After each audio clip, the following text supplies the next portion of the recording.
vamos a iniciar esta que es la última sesión del curso sobre la crítica de la razón pura de Kant, ¿no? En la primera parte, y nos quedamos hablando un poco del tercer argumento, ¿no? Que es un argumento que Kant utiliza, y ya saben que la estética trascendental pues se divide primero en hacer algunas precisiones kantianas sobre la sensación, qué es la intuición, qué es un concepto, eh, como todo conocimiento en última instancia refiere a una intuición.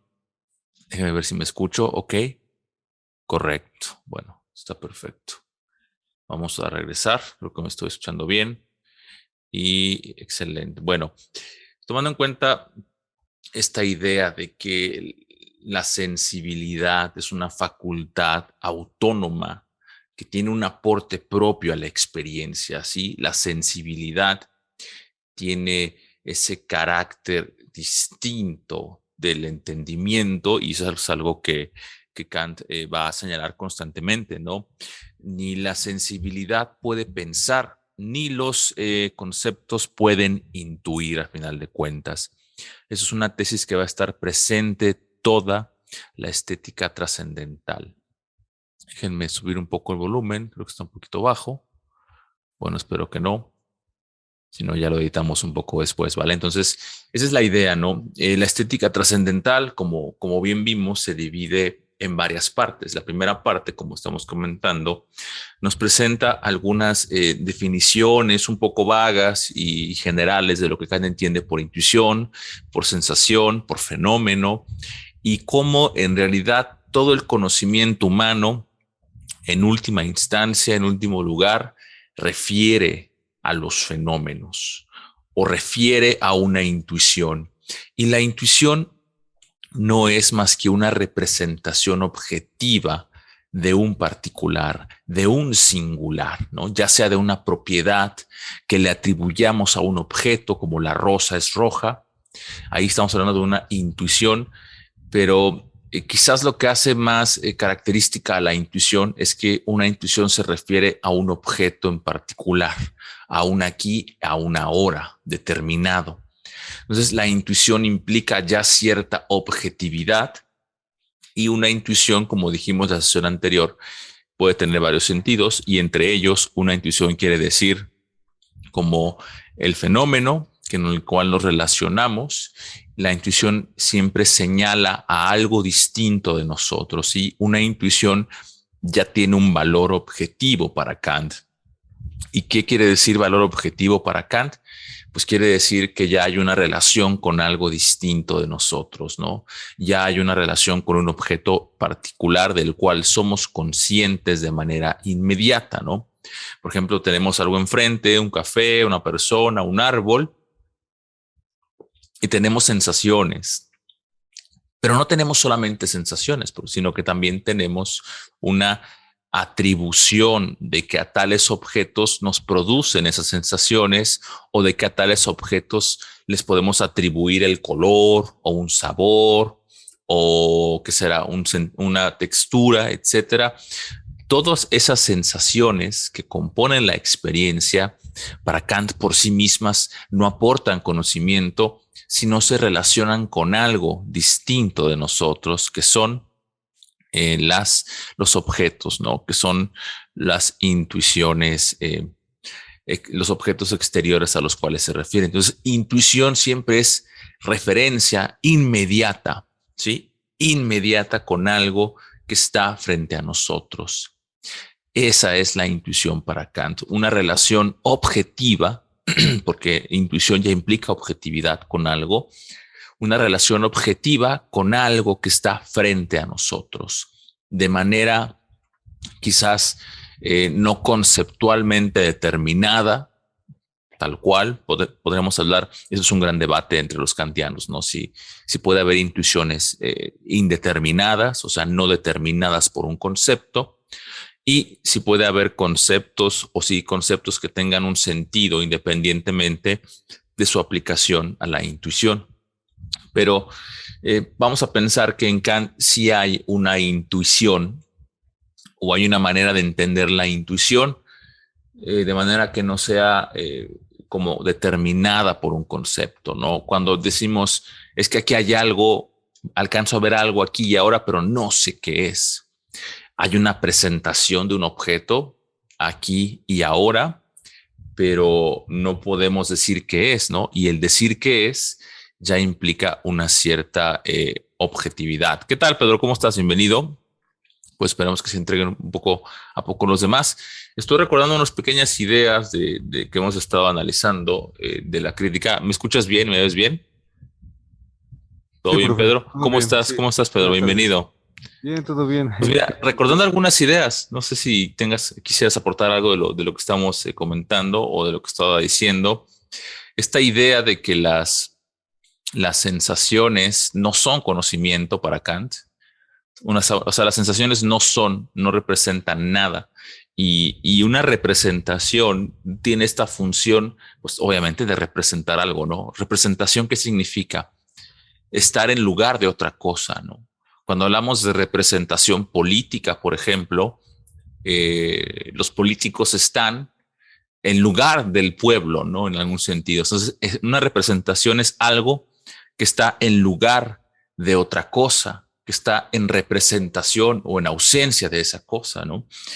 Y todo el discurso kantiano o todo, digamos, la reflexión kantiana gira en torno a, bueno, qué clase de representaciones o cómo operan las representaciones para mostrarnos la realidad, ¿no? Porque al final de cuentas, y esto es algo que mucho se ha discutido, es Kant sigue siendo un filósofo de la representación, ¿no? Kant sigue en alguna medida dentro de esta corriente moderna que parece estar muy encerrada en la representación, en los conceptos, en la mente y en sus representaciones, sus ideas, y que le cuesta de repente salir. Kant sigue un poco ahí, ¿no? Ya veremos más adelante en el siguiente curso que sí hay una manera en que Kant plantea que debe de haber algo exterior a las representaciones. Pero de entrada, uno podría preguntarse, ¿ustedes piensan, por ejemplo, que Kant en algún momento dudó de la existencia del mundo exterior como tipo Descartes, un tipo de escepticismo cartesiano? ¿Qué piensan ustedes? ¿Ustedes creen que Kant en algún momento sí duda de la existencia del mundo exterior? ¿Qué pensarían ustedes ahí, Emiliano y Pedro? Porque digo, Kant sigue siendo un filósofo de la representación, ¿no? Todo su lenguaje es representacionalista, psicologista en muchas partes. Y como hemos visto, como conocemos, la filosofía moderna de la representación tiene muchos inconvenientes a la hora de decir, bueno, ¿cómo saltar de mis representaciones a las cosas mismas, a los objetos mismos, ¿no? Eso también llegará un poco también a la fenomenología, ¿no? Que es el viejo lema, ¿no? De a las cosas mismas, ¿no? No la representación, sino a las cosas mismas. Y parecería que en Kant sigue estando este germen bueno, lo que tenemos son representaciones y hay que analizar esas representaciones porque, y creo que esa es la clave un poco, por ahí, no sé qué piensen, Pedro, igual ahorita los escucho. La idea de Kant es que algunas conexiones que establecemos entre las representaciones contienen tal necesidad que no podría provenir de la experiencia esa necesidad, sino que tendría que venir del sujeto, de la mente humana. Y esas representaciones que relacionan de manera necesaria son los a priori de Kant, las intuiciones puras, espacio y tiempo, los conceptos y también eh, esas conexiones necesarias, dice Kant, las sentimos de manera distinta que cuando podemos cambiar arbitrariamente en nuestra imaginación, por ejemplo, ¿no? Yo puedo arbitrariamente, no sé, imaginar ciertas cosas, mezclar mis representaciones de manera libre en alguna medida en la imaginación, pero hay algunas representaciones que parecen como presentarse con mucha necesidad. Y entre esas representaciones necesarias, pues Kant cita las categorías, la causalidad, el espacio y el tiempo, y esa necesidad que Kant encuentra en esas representaciones piensa que no es necesario, pues, o no se puede más bien deducir de la experiencia, ¿no? ¿Qué piensan ustedes al respecto? Pedro, los escucho, igual. Emiliano, ¿qué piensan de lo que les acabo de comentar?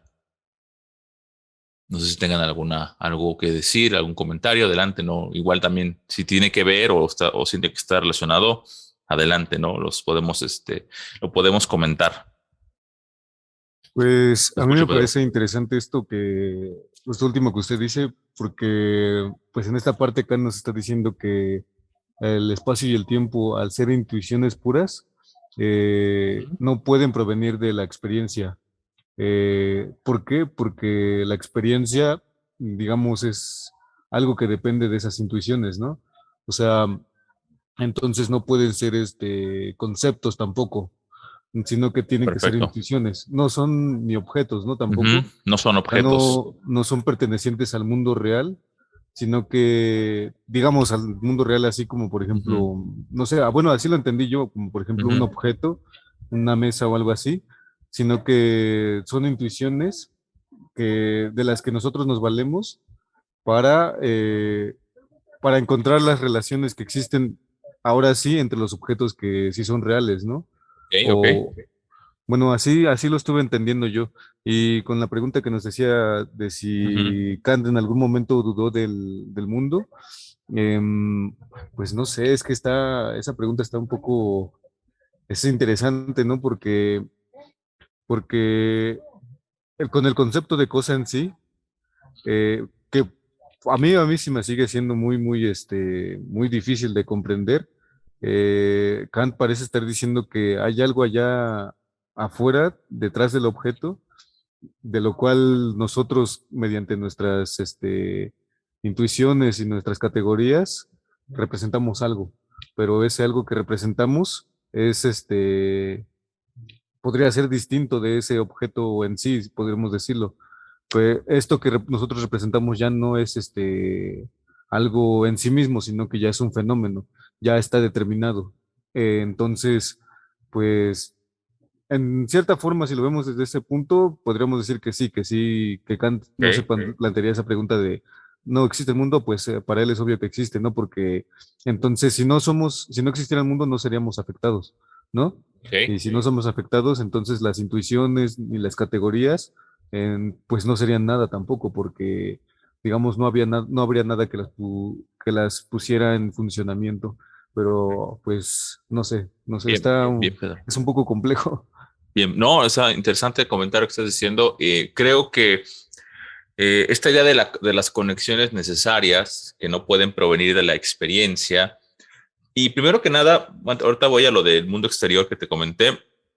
Y el concepto de exterioridad tiene en dos sentidos, y ahorita lo comentamos, pero en primer lugar, creo que los primeros argumentos de la deducción de la exposición trascendental, que todo esto que llama Kant exposición trascendental no es más que bueno, vamos a ver este concepto a priori, ¿no? ¿Qué está contenido en este concepto de manera a priori? O sea, sin recurrir a la experiencia. El primer argumento lo que nos decía es que no es un concepto empírico, o sea, no es abstraído de las experiencias, sino que más bien las experiencias exteriores lo presuponen, la espacialidad, la exterioridad, el concebir los objetos unos fuera de otros y en relación. E incluso a nosotros, para ubicarnos en el mundo, requerimos la noción de espacio, ¿no? Yo estoy aquí porque sé que no estoy allá y sé que lo que está allá es diferente de mí porque yo estoy acá. Entonces, y también eso es importante, ¿no? La cuestión de la inmediatez, de espacio y tiempo son dados de manera inmediata. No hay mediación. O sea, no es que o sea, no es que, por ejemplo, lo podría poner así. Para poder aprender el concepto de hombre, alguien tendría que partir de distintas experiencias particulares. Hombre uno, hombre dos, hombre tres, hombre cuatro, abstraer de las diferencias lo semejante entre los hombres para formar el concepto de hombre y ya tengo el concepto de hombre, ¿no? Y ahí, si se fijan, ese carácter mediato, como que es dar un rodeo, eso es importante, ¿no? Todos los conceptos nos hacen dar un rodeo, ya sea por las notas características, las propiedades del concepto, o sea, lo que está contenido en un concepto son notas que lo definen al concepto, ¿no?